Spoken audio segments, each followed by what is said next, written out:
Bismillahirrahmanirrahim. Assalamualaikum warahmatullahi wabarakatuh. Berjumpa lagi di channel belajar bersama Pak Guru Yasin, channel yang akan membahas seputar pendidikan profesi guru. Pada kesempatan ini saya akan melanjutkan pembahasan soal pretest PPG PAI berdasarkan kisi-kisi pretest PPG tahun 2022 pada modul Akidah Akhlak part yang pertama. Pada kesempatan ini saya akan membahas 10 soal, yaitu kisi-kisi nomor 36 sampai 45. Sebelum video ini dilanjutkan, jangan lupa saya ingatkan Bapak Ibu untuk bantu mengembangkan channel belajar bersama Pak Guru Yasin ini. Semoga bisa memfasilitasi dan dijadikan referensi untuk belajar dan bisa memudahkan Bapak Ibu dalam mengikuti PPG maupun yang akan mengikuti pretest PPG. Langsung saja kita menuju ke pembahasannya. Kisi-kisi nomor 36 sampai 45 ini ya membahas tentang modul akidah akhlak dan lebih khususnya yaitu tentang akhlak. Menuju ke pembahasan yang pertama, kisi-kisi nomor 36 tentang konsep akhlakul karimah. Disajikan kasus perilaku akhlakul karimah, peserta didik mampu menilai hakikat akhlakul karimah. Berikut contoh soalnya. Akhlak adalah kondisi jiwa yang mendorong tindakan-tindakan tanpa perlu berpikir dan pertimbangan lagi. Adalah pengertian akhlak menurut A. Al-Ghazali, B. Ibnu Miskawih, C. Profesor Dr. Ahmad Amin, D. Sokrates. Bapak Ibu, di sini nanti untuk pembahasannya ya saya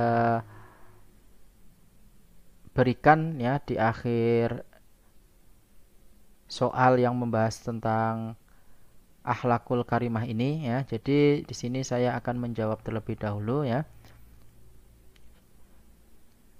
Di dalam akhlak pengertiannya itu ada beberapa tokoh ulama ya yang sering kita jumpai berdasarkan modul akidah akhlak, yaitu ada Al-Ghazali, ada Ibnu Maskawih sama Profesor Dr. Ahmad Amin. Soal yang ke-136 ini ya yang diinginkan yaitu kondisi jiwa ya yang mendorong tindakan tanpa perlu berpikir dan pertimbangan lagi. Ini adalah pendapat menurut Ibnu Miskawih ya.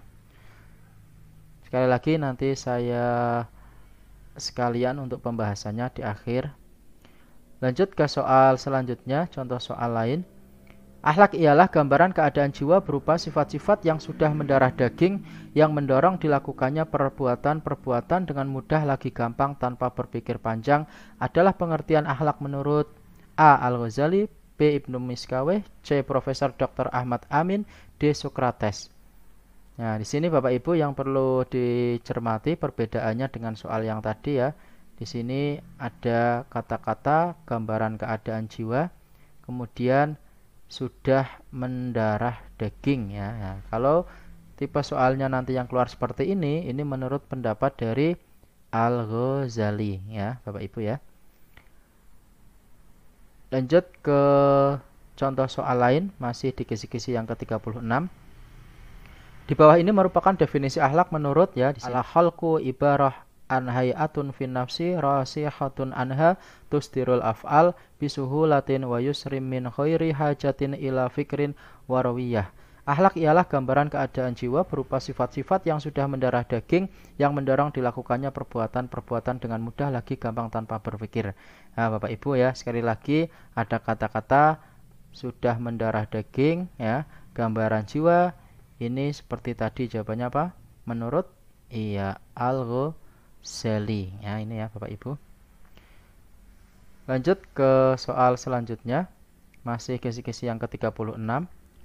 Nah ini ya yang bunyi dalil lainnya, bunyi lafadz lainnya. Di bawah ini merupakan definisi akhlak yang dikemukakan oleh ya, ada lafadz al-khalqu hal li nafsi da'iyatulaha ila aluha min ghairi fikrin wala ruyah ya. Ini menurut siapa? Jawabannya Bapak Ibu, ya ini yang tadi ya, yang pertama yaitu tanpa berpikir panjang ya, kondisi jiwa tadi menurut Ibnu Miskawih. Lanjut. Nah, ini ya Bapak Ibu, di sini pembahasannya saya akan berikan secara bersamaan tadi ya. Menurut soal-soal yang tadi jawabannya pembahasannya di sini semua. Definisi akhlak menurut para ahli ya. Di sini ada 3 tokoh. Yang pertama Ibnu Miskawayh. Al-khalqu hal li nafsi da'iyatullaha ila af'aliha min ghairi fikrin wala ruwiyah. Akhlak adalah kondisi jiwa yang mendorong tindakan-tindakan tanpa perlu berpikir dan pertimbangan lagi. Ibnu Miskawayh, Tadhib al-Akhlaq ya, ini 1985 ya, 25. Ini menurut Ibnu Miskawayh ya, diingat-ingat ya Bapak Ibu ya. Cirinya ada kata-kata kondisi jiwa, dan yang kedua tindakan tanpa berpikir ya atau pertimbangan. Ini menurut Ibnu Miskawayh. Kemudian yang kedua menurut Al-Ghazali ya, al-khalqu ibarah an hayatin fi nafsi rasihatun anha tusdirul af'al bisuhulatin wa yusrim min ghairi hajatin ila fikri wa rawiyah. Ya, di sini ciri-cirinya yang menurut Al-Ghazali ada kata-kata gambaran keadaan jiwa, kemudian sudah mendarah daging ya. Nah, ini menurut pendapat Al-Ghazali. Kemudian ada satu lagi tokoh yang berpendapat tentang akhlak, yaitu Profesor Dr. Ahmad Amin ya. Menurut beliau dalam bukunya Kitab Al-Akhlaq, pada dasarnya akhlak adalah kehendak yang dibiasakan, bukan perbuatan yang tidak ada kehendaknya. Ya, ini menurut Ahmad Amin cirinya adalah akhlak yaitu kehendak yang dibiasakan. Nah, seperti itu ya Bapak Ibu, itu untuk pembahasan tadi soal-soal yang berkaitan dengan kisi-kisi nomor 36. Selanjutnya menuju ke kisi-kisi yang ke-37, diberikan narasi atau ilustrasi tentang potensi kuwah al-ilmi. Peserta didik mampu menyimpulkan kedua potensi jiwa ini untuk pondasi akhlakul karimah. Contoh soalnya, kekuatan dari akal yang dengan akal inilah manusia dapat dengan mudah membedakan mana yang jujur dan mana yang bohong dalam berbicara, mana yang benar dan mana yang salah dalam mengambil keputusan, mana yang baik dan mana yang buruk dalam bertindak disebut A. Husnu at-tadbir, B. Judat ad-din, C. Sikobah ar-ra'yi, D. Kuwah al-ilmi. Bapak Ibu di sini ya, yang perlu diperhatikan bahwa soal ini yaitu menginginkan jawabannya adalah kuwah al-ilmi ya. Berarti ini yang dimaksud kuwah al-ilmi adalah kekuatan dari akal yang dengan akal inilah manusia dapat mudah membedakan. Ini ya. Diingat-ingat kuwah al-ilmi itu berarti kekuatan akal manusia ya. Dengan akal inilah manusia bisa membedakan mana yang jujur dan mana yang bohong, mana yang benar dan mana yang salah ya. Ini namanya kuwah al-ilmi. Jawabannya berarti yang D ya Bapak Ibu ya. Lanjut ke pembahasan soal selanjutnya, masih di kisi-kisi ke-37, soal contoh soal yang lain. Al-Ghazali dalam kitab Mizan al-A'mal mengatakan bahwa potensi jiwa hikmah sebagai konsep mencakup di bawah ini, kecuali ya Bapak Ibu, berarti nanti akan ada pembahasan ya yang akan saya berikan. Intinya adalah bahwa kuwah al-ilmi ini nanti akan menghasilkan hikmah, kemudian dari hikmah ini akan menurunkan ya, yaitu ada husnu at-tadbir, ada judat adzim, ada sikobah ar-ra'yi ya. Nah, di sini berarti yang bukan turunan dari al-hikmah, berarti jawabannya yang iya, kuwah al-ilmi ya. Ya, kuwah al-ilmi itu merupakan ya nanti sifat yang menghasilkan hikmah ini. Nah, yang ditanyakan ini adalah turunan ya atau yang dihasilkan dari hikmah ini, yaitu diantaranya ada ini husnu at-tadbir, judat adzim, sikobah ar-ra'yi. Jawabannya adalah kuwah al-ilmi. Lanjut contoh soal lain. Di bawah ini yang dimaksud dengan husnu at-tadbir menurut Al-Ghazali adalah ya Bapak Ibu di sini turunan dari hikmah tadi ya, salah satunya ada husnu at-tadbir. Makna dari husnu at-tadbir adalah apa ya? A. Jernih pemikirannya, B. Tepat pemikirannya, C. Baik pemikirannya, D. Tajam pemikirannya. Saya kira Bapak Ibu sebagai guru PAI ya, di sini ada kata-kata husnu ya, berarti yang baik ya. Berarti jawabannya yang iya, baik pemikirannya, C. Lanjut ke pembahasan soal selanjutnya. Contoh soal lain dari kisi-kisi yang ke-37. Di bawah ini yang dimaksud dengan judat ad-din menurut Al-Ghazali adalah A. Jernih pemikirannya, B. Tepat pemikirannya, C. Baik pemikirannya, D. Tajam pemikirannya. Jawabannya di sini adalah jernih pemikirannya. Untuk pembahasannya nanti sekalian ya setelah kisi-kisi yang 37 ini selesai contoh-contoh soalnya. Lanjut ke contoh lain dari kisi-kisi ke-37 ini. Di bawah ini yang dimaksud dengan sikobah ar-ra'yi menurut Al-Ghazali adalah A. Jernih pemikirannya, B. Tepat pemikirannya, C. Baik pemikirannya, D. Tajam pemikirannya. Jawabannya di sini adalah D. Tajam pemikirannya ya. Tajam atau cepat ya. Sama. Lanjut ke contoh lain dari kisi-kisi yang ke-37 ini, contoh soal lain. Di bawah ini yang dimaksud dengan shawab azan menurut Al-Ghazali adalah A. Jernih pemikirannya, B. Tepat pemikirannya, C. Baik pemikirannya, D. Tajam pemikirannya. Jawabannya di sini adalah yang B. Tepat pemikirannya ya. Shawab azan. Lanjut ke soal selanjutnya, masih di kisi-kisi ke-37, contoh soal lain. Pemaknaan dari konsep hikmah, salah satu konsepnya adalah jaudat adzin. Indikasi yang dapat ditemukan dalam konsep tersebut adalah A. Memiliki kemampuan untuk dapat berpikir memperoleh kebijaksanaan ketika dihadapkan pada pendapat yang mirip-mirip dan mengandung pertentangan-pertentangan dalam implementasi. B. Mempunyai kecepatan kemampuan dalam menghubungkan data-data yang dimilikinya dengan sebab akibat yang menghasilkan kemaslahatan dalam kehidupan masyarakat. C. Akan mendapatkan taufik dari Allah Subhanahu wa taala dengan kesesuaian antara dugaan yang terdapat dalam alam pikirannya dengan kebenaran hakiki tanpa harus lama-lama memikirkannya. D. Baik pemikirannya, mampu berpikir lurus dan menemukan kesimpulan terbaik. Nah, Bapak Ibu, di sini pengertian dari jaudat adzin ya yang lebih luas ya di sini, yaitu prakteknya yang mana kira-kira. Tadi jaudat adzin ya dalam soal sebelumnya itu adalah jawabannya yang jernih pemikirannya ya Bapak Ibu. Nah, berarti jawabannya yang mana? Iya, memiliki kemampuan untuk dapat berpikir memperoleh kebijaksanaan ya. Sekali lagi nanti untuk pembahasannya di akhir di kisi-kisi yang ke-37 ini. Lanjut ke contoh soal lain. Pemaknaan dari konsep hikmah, salah satu konsepnya adalah husnu at-tadbir. Indikasi yang dapat ditemukan dalam konsep tersebut adalah, ya di sini Bapak Ibu tadi husnu itu artinya baik ya, berarti yang ada kata-kata baiknya. Ini insya Allah ya paling mudah. Jawabannya berarti yang mana Bapak Ibu? Iya, baik pemikirannya ya, mampu berpikir lurus dan menemukan kesimpulan terbaik yang D. Lanjut ke contoh soal lain di kisi-kisi yang ke-37 ini.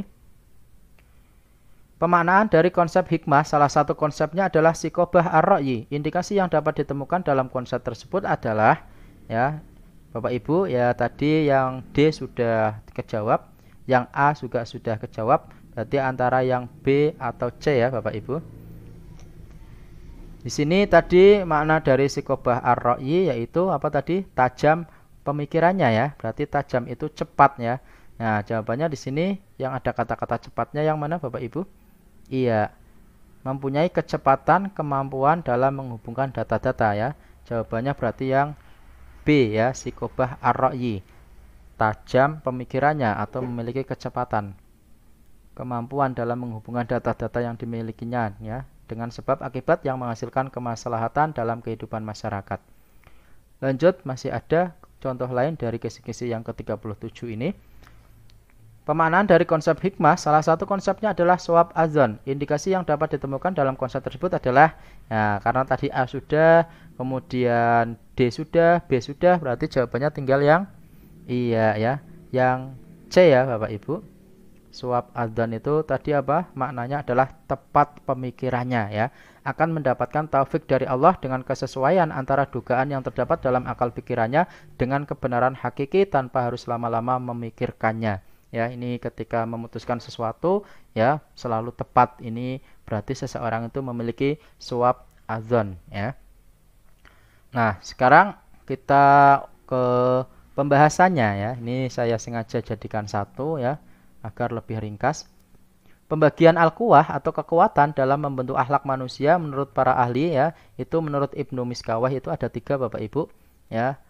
3 kekuatan pembentuk akhlak ya pada manusia ya. Yang pertama nanti ada quwah al ilmi ya, kemudian nanti yang kedua ada kuwah al-ghadab, yang ketiga ada kuwah as-syahwat. Kemudian oleh Imam Al-Ghazali itu ditambahi satu lagi ya Bapak Ibu, yaitu kuwah al-adl ya. Ini sebagai penyeimbang antara ketiga kuwah tersebut. Kuwah al-ilmi apa maknanya?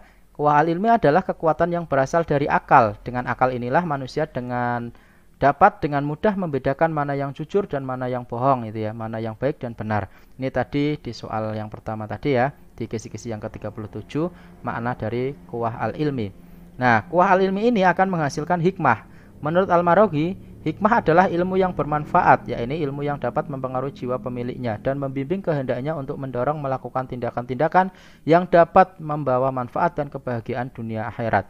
Dari hikmah ini akan menurunkan 4 sifat. Ya, yang pertama ada husnu at-tadbir, baik pemikirannya. Yang kedua ada jaudat adzin, jernih pemikirannya. Yang ketiga ada sikobah ar-ra'yi, tajam pemikirannya. Dan yang keempat ada suwab adzon, tepat pemikirannya.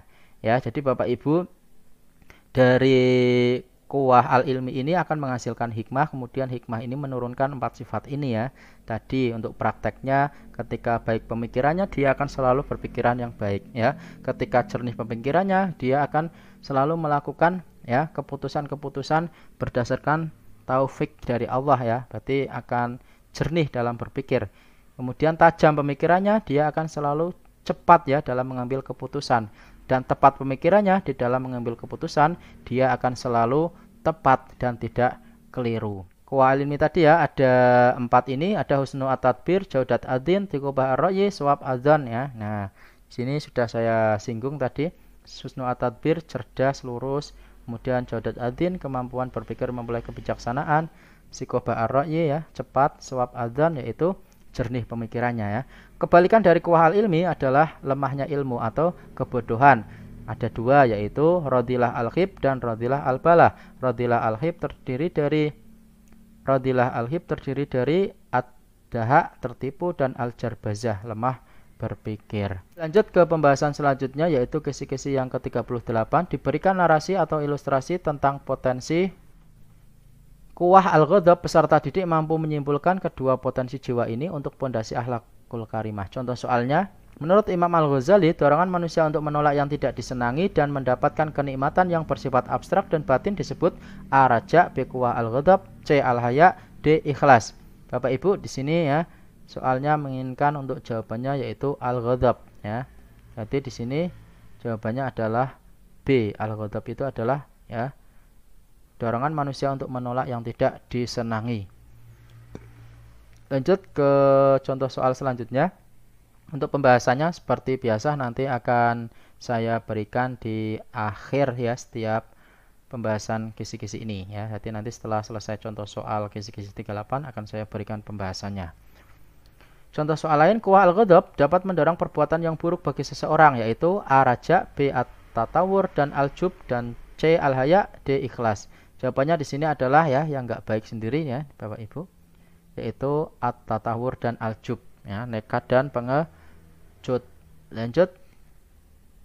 Nah, ke pembahasan. Nah, di sini ya Bapak Ibu. Selain tadi ada kuwah al-ilmi ya di dalam kekuatan pembentuk akhlak manusia, yang kedua yaitu ada kuwah al-ghadab. Kuwah al-ghadab merupakan dorongan manusia untuk menolak yang tidak disenangi dan mendapatkan kenikmatan yang bersifat abstrak dan batin. Kuwah al-ghadab ini akan menghasilkan saja'ah ya. Saja'ah itu berani ya Bapak Ibu. Nah, dari saja'ah ini akan menurunkan beberapa sifat yaitu ada al-karam, kebaikan budi, ada an-najdah, membantu menolong, ada kibar an-nafas, berjiwa besar, ada al-ihtimal, ketahanan dalam bekerja, ada al-hilm, santun, dan al-wikor yaitu tenang. Kuwah al-ghadab juga dapat mendorong perbuatan buruk yaitu at-tatawur, nekat, misalnya ikut tawuran, dan al-jub, pengecut, misalnya takut menghadapi ujian. Demikian untuk pembahasan kuwah al-ghadab ya. Kemudian tambahannya lagi ada yang ketiga yaitu al-kuwah asyahwat ya, kekuatan yang ada dalam diri manusia yang mendorong perbuatan-perbuatan untuk memperoleh kenikmatan-kenikmatan yang bersifat zahir. Dari al-kuwah al-syahwat ini akan menghasilkan ifah. Ifah yaitu apabila yang mampu menahan diri dari perkara-perkara yang diharamkan oleh Allah. Kemudian dari ifah ini akan menurunkan 4 sifat yaitu yang pertama ada haya, sifat malu, qanaah, menerima apa adanya, sahah, dermawan, wara' yaitu meninggalkan hal-hal yang subhat. Nah, kemudian tambahan dari Imam Al-Ghazali itu ada satu kekuatan lagi, yaitu al-quwah al-adl. Ya, ini sebagai kekuatan penyeimbang dari ketiga kuwah tersebut. Demikian untuk pembahasan 4 kuwah atau kekuatan ya sebagai sumber untuk membentuk akhlakul karimah pada manusia. Semoga bisa dipahami. Lanjut ke contoh soal kisi-kisi yang ke-39. Disajikan narasi tentang kisah perilaku seseorang yang senantiasa mengerjakan amal soleh. Mahasiswa dapat menyimpulkan hakikat amal soleh dalam implementasinya di kehidupan sosial kemasyarakatan. Contoh soal. Pengertian amal soleh menurut Zamakhsyari adalah: A. Amal soleh diartikan sebagai semua perbuatan yang sesuai dengan ajaran Al-Quran dan Sunnah. B. Perbuatan baik yang dilakukan seorang karena Allah dengan tujuan untuk mendapatkan rahmat dan ridhonya, baik menjalankan perintah maupun menjauhi larangannya.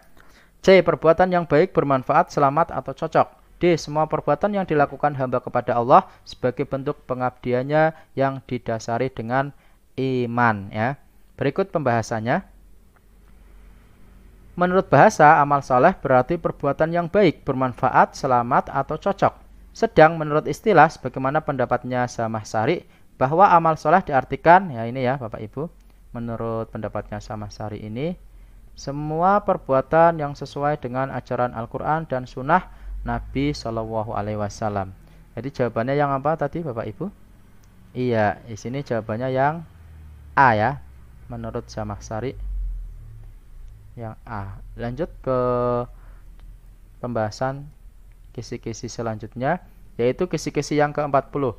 Disajikan narasi tentang kisah perilaku seseorang yang senantiasa mengerjakan amal soleh. Mahasiswa dapat menentukan keberadaan iman kepada Allah sebagai fondasi amal soleh dalam implementasinya di kehidupan sosial kemasyarakatan. Contoh soal. Amal soleh yang dibingkai dengan iman akan menghasilkan A. Rencana yang matang dan tawakal. B. Dikerjakan dengan niat yang ikhlas, sabar atau bersyukur. C. Dapat menerima ridho hasilnya sebagai bagian dari takdir Allah. D. Jawaban A, B, dan C benar. Dari sini sudah jelas ya Bapak Ibu. Insya Allah ini masih mudah. Jawabannya apa? Iya, yang A, B, C itu benar semua ya.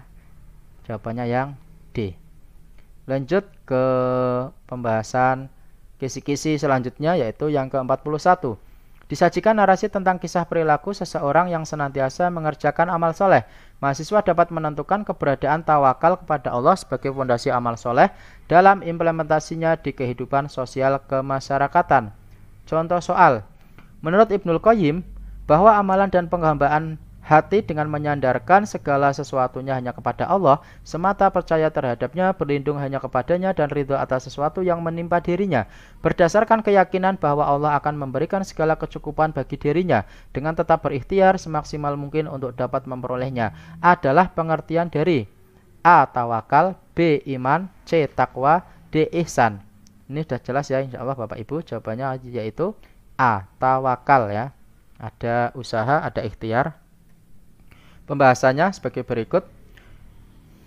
Tawakal merupakan amalan dan penghambaan hati dengan menyandarkan segala sesuatu hanya kepada Allah semata ya, dan seterusnya. Insya Allah ini masih mudah tipe soal seperti ini. Saya kira Bapak Ibu bisa menjawabnya nanti ya. Nah, dalil tentang sifat tawakal yaitu Quran surat Ali Imran ayat 159. Lanjut ke kisi-kisi selanjutnya, yaitu yang ke-42. Disajikan teks hadis tentang al-haya atau malu. Mahasiswa dapat mengidentifikasi manfaat perilaku al-haya atau malu dalam kaitannya dengan pembentukan akhlak pribadi. Contoh soal. Sifat atau perasaan yang paling tepat untuk membentengi seseorang dari melakukan yang rendah atau kurang sopan adalah ya, A. Khauf, B. Raja, C. Ihsan, D. Al-haya. Ini jawabannya adalah al-haya ya. Contoh lain dari jawaban al-haya ini yaitu sifat ini memiliki manfaat sebagai benteng pemelihara akhlak seseorang dan bahkan sumber utama kebaikan, dan menjadi benteng terakhir bagi diri seseorang dalam melakukan kemaksiatan ya. Di sini jawabannya adalah al-haya atau malu juga ya. Benteng terakhir seseorang melakukan kemaksiatan yaitu malu atau al-haya.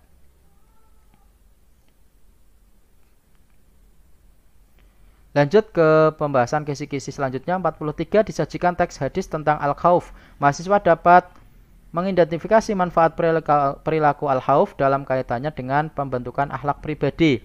Ini contoh soal yang berkaitan dengan al-khauf ya. Jika seseorang sudah ada proteksi diri, terutama dari perbuatan kemaksiatan atau dosa dan nafsu, dia juga sudah tidak ujub atau berbangga diri dan sombong, maka dia telah memiliki sifat ya, A. Raja, B. Khauf, C. Al-haya, D. Wara'. Jawabannya khauf ya Bapak Ibu. Kalau raja itu penuh harap, al-haya itu malu, wara' itu ya kehati-hatian ya dari hal-hal yang subhat. Kemudian soal selanjutnya dari al-khauf ini, seseorang agar tidak ujub atau berbangga diri dan sombong, yang paling tepat dia memiliki sifat. Nah, ini juga jawabannya khauf ya Bapak Ibu. Agar dia tidak sombong dan ujub harus memiliki khauf ya. Khauf itu rasa takut ya akan siksa, akan dosa ya. Lanjut ke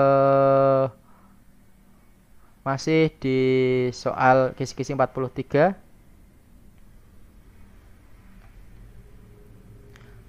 Lanjut ke pembahasan kisi-kisi selanjutnya, yaitu kisi-kisi ke-44. Disajikan kisah tentang seseorang yang selalu berbuat baik kepada orang lain melalui pikiran, perbuatan, dan hartanya. Mahasiswa dapat membuktikan sikap dan perilaku kasih sayang kepada orang lain memberi manfaat besar pada diri sendiri. Contoh soal. Hadis di bawah ini merupakan dasar bahwa ya di sini dijadikan ada hadis An Jabir qala ataitu Rasulullah sallallahu alaihi wasallam fakultu Aba bi'uka alal Islam faqabada yadahu wa qala nushu likulli muslimin summa qala Rasulullah sallallahu alaihi wasallam innahu man lam yarhamin nasa lam yarhamhullahu azza wa jalla. Ya, di sini hadisnya tentang apa ya? Di sini jawabannya adalah yang kasih sayang itu tidak terbatas. A ya Bapak Ibu. Lanjut ke pembahasan soal selanjutnya, ini yang ke-45, jadi yang terakhir ya dari video pembahasan kali ini. Disajikan kisah tentang seseorang yang selalu mendahulukan dan memberi maaf kepada orang lain. Ketika terjadi kesalahan, mahasiswa dapat membuktikan sikap dan perilaku memberi maaf kepada orang lain menimbulkan manfaat besar pada diri sendiri. Contoh soal. Ayat Al-Quran yang memerintahkan kita untuk memiliki sifat pemaaf adalah A. Ar-Rum 39, B. At-Taghabun 14, C. Al-Isra 110, D. Al-Baqarah 275. Ya, ini jawabannya adalah At-Taghabun ya, ayat 14 ya. Lanjut ke pembahasan selanjutnya, masih di kisi-kisi yang sama 45. Ayat di bawah ini arti yang paling tepat adalah wa in ta'fu wa tasfahu wa taghfiru fa innallaha ghafurur rahim. At-Taghabun ayat 14. A. Dan jika kalian bisa memaafkan, memperbaiki dan mengampuni mereka, maka sesungguhnya Allah Maha Pengampun lagi Maha Penyayang. B. Dan jika kalian bisa saling menyayangi, memperbaiki dan mengampuni mereka, maka sesungguhnya Allah Maha Pengampun lagi Maha Penyayang. C. Dan jika kalian bisa saling mengasihi, memperbaiki dan mengampuni mereka, maka sesungguhnya Allah Maha Pengampun lagi Maha Penyayang. D. Dan jika kalian bisa memaafkan, bersabar dan berkasih sayang terhadap mereka, maka sesungguhnya Allah Maha Pengampun lagi Maha Penyayang ya. Bapak Ibu, di sini ada kata-kata ya ta'fu ya, afa ini ya. Afwan itu kan artinya maaf ya. Berarti dan jika kalian bisa memaafkan ya, wa tasfahu memperbaiki, wa taghfiru dan mengampuni mereka ya. Jawabannya berarti yang mana Bapak Ibu? Iya, jawabannya yang A ya.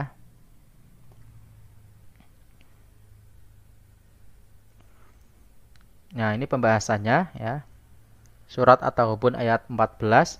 Hai orang-orang yang beriman, sungguhnya di antara pasangan dan anak-anakmu ini ya. Ya, di sini. Dan jika kalian bisa memaafkan, memperbaiki dan mengampuni mereka, maka sesungguhnya Allah Maha Pengampun lagi Maha Penyayang.